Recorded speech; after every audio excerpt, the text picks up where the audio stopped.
அன்புள்ள மரபம் என்ற தலைப்பில் நடைபெறக்கூடிய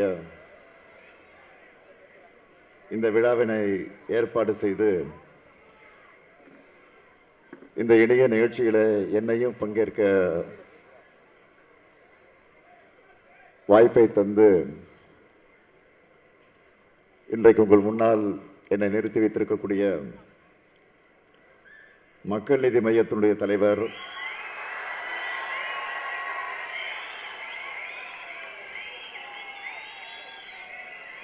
மாநிலங்களவை உறுப்பினர், என்னுடைய மதிப்பிற்குரிய திரு கலைஞானி கமலஹாசன் அவர்களே,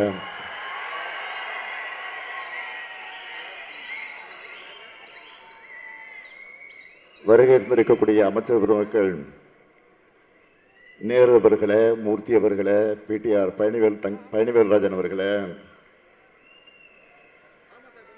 தோழமை கட்சியினுடைய தலைவர்கள்,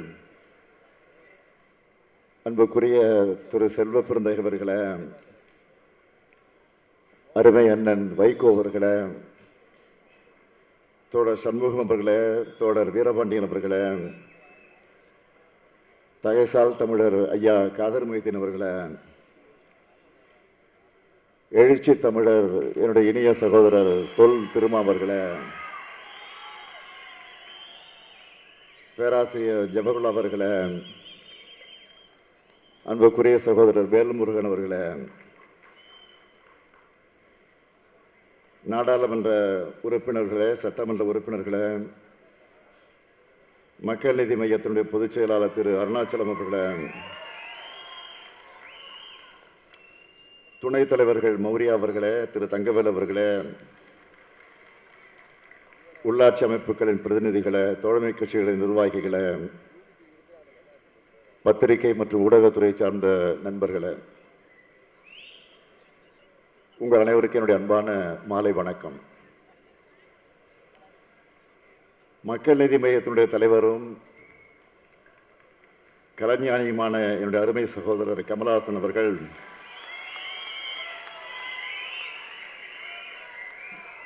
மரபும் என அவருக்கே உரிய பாணியில்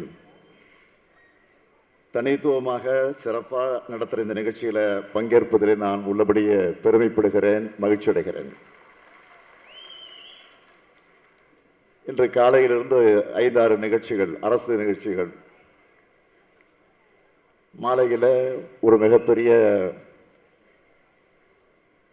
தேர்தல் களத்தில் பணியாற்றக்கூடிய பாகமுகவர்களின் மாநாடு, அதை தொடர்ந்து இந்த நிகழ்வு. நம்முடைய சகோதரர் கமலஹாசன் அவருடைய அழைப்பை நான் மறுக்க முடியுமா?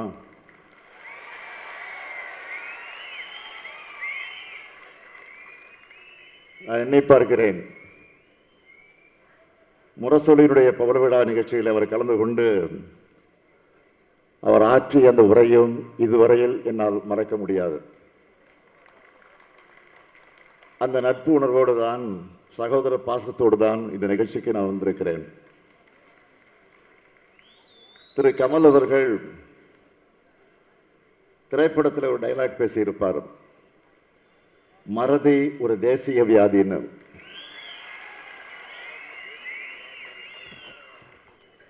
அதுபோல காந்தியடிகளையும் மக்கள் மறந்துவிடக்கூடாதுன்னு தான் காந்தியின் வாழ்க்கையில பெரிய திருப்பு முனையை, மனமாற்றத்தை ஏற்படுத்தின மதுரை மண்ணில் மரபோம் என்கிற நிகழ்ச்சியை அவர் ஏற்பாடு செய்திருக்கிறார். காந்தி என்றதும் நம் மனசுல என்ன தோணும்?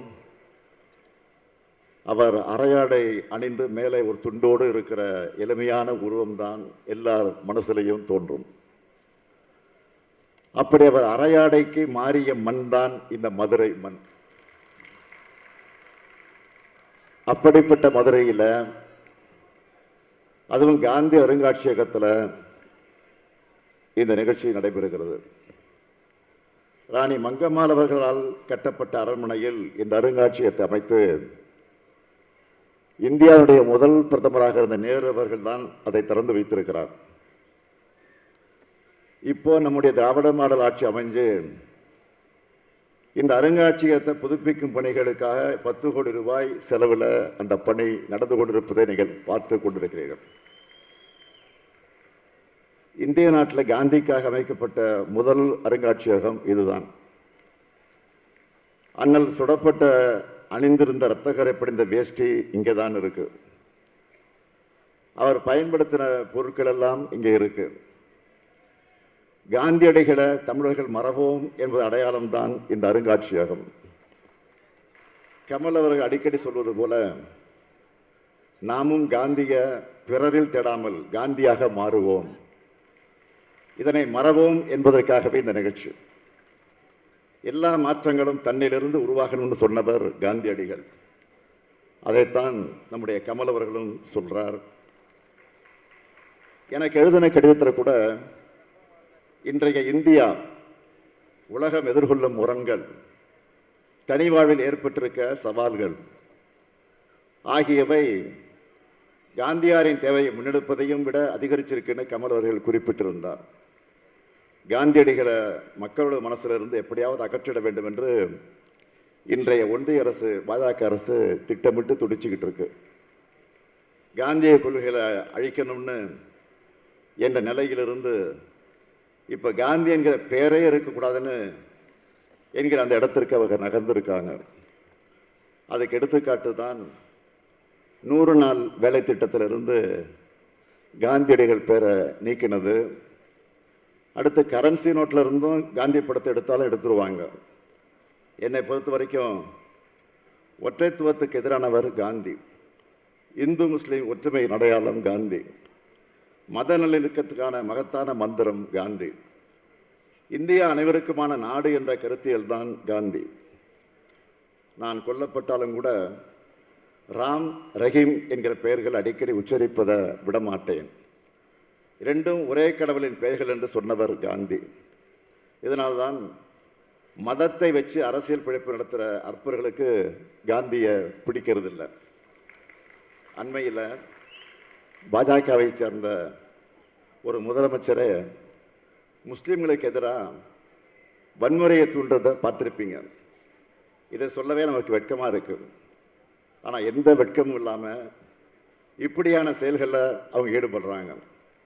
சமூக ரீதியாக, கல்வி ரீதியாக பிற்படுத்தப்பட்ட முஸ்லீம்களுக்கு இடஒதுக்கீடு கூட இருக்கக்கூடாதுன்னு நினைக்கிறாங்க. கிறிஸ்துமஸ் அன்னைக்கு கிறிஸ்துவர்கள் மேலே தாக்குதல் நடத்துகிறாங்க.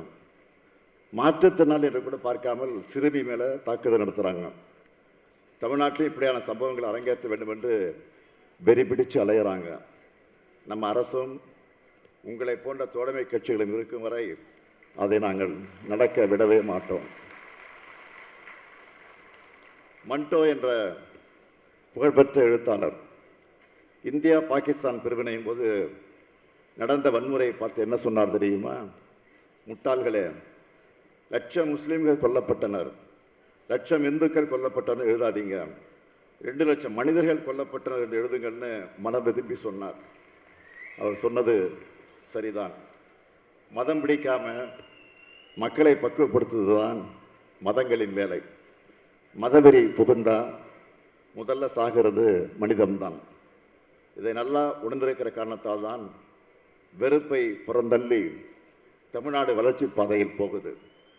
மனிதத்தையும் மனிதர்களையும் அழைத்து ஆட்சியை பிடிக்க நினைக்கிற பாஜகவின் பிடியில் தமிழ்நாடு சிக்கக்கூடாது. இதுக்காகத்தான் சொல்கிறேன், இந்த தேர்தல் தமிழ்நாடு வர்சஸ் என்டிஏ, அதில் தமிழ்நாடு வெல்லும். பாஜக வெறுப்பு எஞ்சின்கள் தமிழ்நாட்டுக்கு தேவையே இல்லை. காந்தியடிகளின் மத நல்லிணக்கமும் தந்தை பெரியாரின் பகுத்தறிவு, சமூக நீதி பார்வையும் தான் தமிழ்நாட்டுக்கு தேவை, இந்தியாவுக்கும் தேவை. அந்த அடிப்படையில் தான் மதச்சார்பற்ற முற்போக்கு கூட்டணியில் சகோதரர் கமலஹாசனின் மக்கள் நீதி மையமும் இணைந்திருக்கு. சிலர் சொல்லுவாங்க, சகோதரர் கமல் பேசுறது எங்களுக்கு புரியலன்னு. அவங்களுக்கு புரியாம இல்லை, ஆனா புரிஞ்சிக்க கூடாதுன்னு நினைக்கிறாங்க. மீடியா மைக்கு முன்னால புலம்பிட்டு இருந்தவங்க இப்போ பார்லிமெண்ட் மைக்கிலையும் சகோதரர் கமல் புலம்பு வச்சுட்டாரு. இப்போ அதுக்காக என்னுடைய பாராட்டுக்கள், வாழ்த்துக்கள். அது மட்டுமல்ல, அவர் தொடங்கின மக்கள் நீதி மையம் 9ஆம் ஆண்டில் அடியெடுத்து வச்சிருக்கக்கூடிய இந்த வேளையில் சமநீதிக்காகவும் சமூக நீதிக்காகவும் உங்கள் குரல் தொடர்ந்து ஒலிக்கட்டும் என வாழ்த்துகிறேன். அன்பின் பாதை சேர்ந்தவருக்கு முடிவே இல்லையடா என்பது சகோதரர் கமலினுடைய பாடல் வரி அது. அப்படி அன்பின் பாதையை வலியுறுத்திய காந்தியை மறவோம், காந்தியின் கொள்கைகளை காக்க வெல்வோம் ஒன்றாக. நன்றி, வணக்கம்.